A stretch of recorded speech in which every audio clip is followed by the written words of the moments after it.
reviews. As promised, this is the 2013 Audi A7 full review.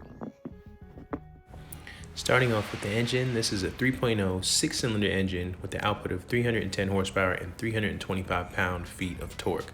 With the top speed limited to 130 miles per hour, the engine is smooth and responsive with more than enough power for daily driving. Connected to Audi's Quattro permanent all-wheel drive system, it gets the power down to all four wheels efficiently, while limiting slip from when you're taking off from a standstill. 0 to 60 time, the A7 3.0 will sprint to 60 miles per hour in 5.3 seconds. Gas mileage, 21 miles per gallon, 18 city, and 28 highway. Cost to gas up depending on gas prices in your area. In upstate New York, from empty to full will cost you about $60, and my fill up on premium was exactly $59.05. Onto the front end of the vehicle, it has the LED headlights, and at the bottom here you can see it looks like a fog light, but it's actually the adaptive cruise control. It's one of my favorite features on the vehicle. Basically, it'll allow you to set the car in cruise, and it will keep you however many car lengths you set yourself away from the vehicle in front of you. So if anything jumps out in front of you, it's really helpful on long trips where you can just kind of post up, set an adaptive cruise, and let the car kind of take over. Onto the rear of the vehicle, you will notice the spoiler in the upright position. You can manually control the spoiler from inside the car to have it up or down when you're cruising at highway speeds. The wing will rise automatically at 80 miles per hour and go back down at 50 miles per hour. The sportback design of the vehicle makes the car look good with the wing up or down. The downside is this is an easy I'm speeding sign as you're cruising down the road. The A7 Sportback design with its 24.5 cubic feet of cargo space makes it an extremely practical all-around vehicle, with plenty of cargo space for any luggage or equipment you may have. Strollers fit no problem, and folding down rear seats for any larger items. Before getting into the interior, I was able to dig up the original sticker for the vehicle, listing out all the details as well as the MSRP.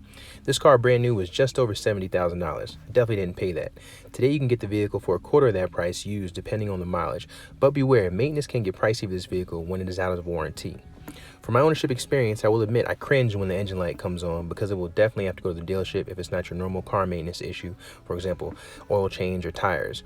Bringing up car maintenance and cost, oil changes on average have been $100 or more or less depending on where you get your vehicle serviced. The Audi recommended oil is synthetic oil SAE 5W40. It's recommended the oil change be done every 5,000 miles, but I've gone 10,000 miles without an oil change with no issues. Tires, sticking with the original stock wheels, I was able to find them around $100. Tire install altogether was just under $500.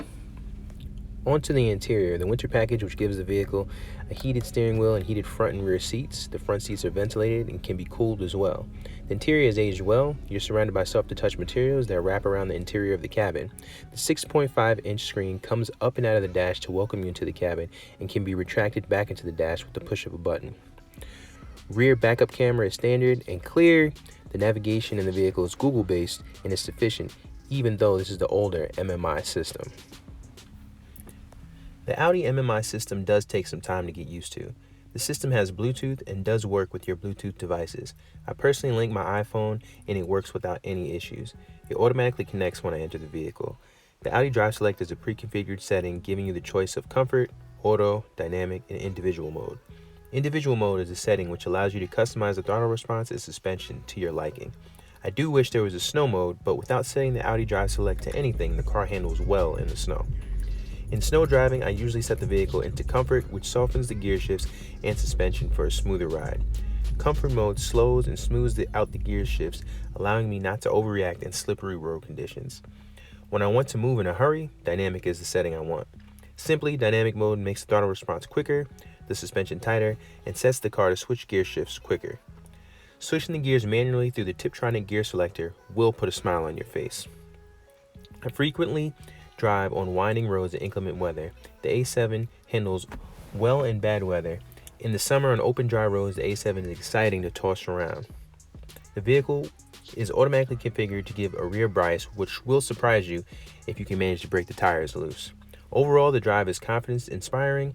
With the right tires and right road, you won't feel unsafe pushing the car. The traction control will predictably kick in and save you from any precarious situations you may get yourself into.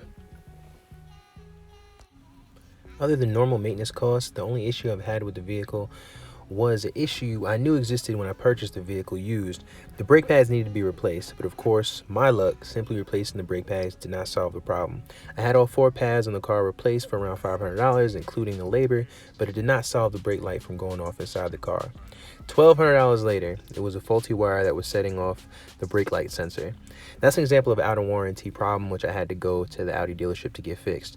So beware. Fortunately, that was my only issue that I had with the vehicle, and overall the Audi service team was good. I was able to get a loaner car while I was waiting, and besides having to go back a second time after a misdiagnosis, Audi service took care of it with no problem, and I haven't had an issue since that was fixed over a year and a half ago. I hope this video provided you with some insight to my ownership experience with the A7, and feel free to reach out with any questions.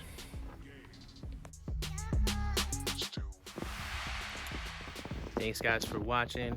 It's Kyle here, K21 Reviews. Subscribe, and we'll come back with more content.